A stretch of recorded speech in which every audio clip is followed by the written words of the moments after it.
e vai começar a me injetar na sua veia. Aí então posso entrar no seu sangue, caminhar por entre seu corpo, passar pelo seu coração, causando alucinações e começando a agir pelo sistema nervoso.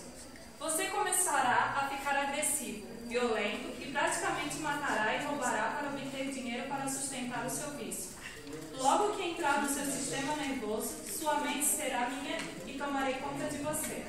Após não aguentar as sensações de tortura que lhe provocarei, você achará que deve tomar uma dose maior de mim, e é aí que eu entro fatalmente no âmago do seu cérebro, levando à morte.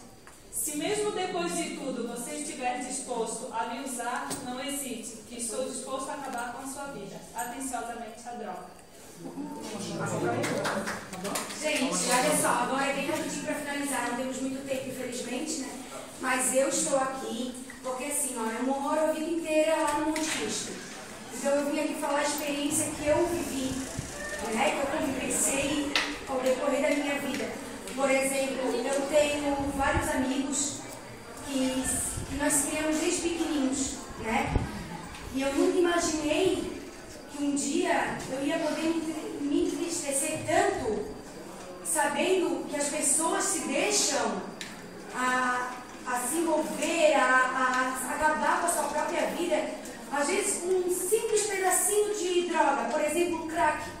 O crack hoje em dia é o maior causador, entendeu? De destruição de família, de tudo, entendeu? E eu vi pessoas, amigos queridos que eu queria ver no auge, se dando bem, né? Conseguindo uma vida boa, de verdade. E não, eu fui ver, estava tudo caído na droga.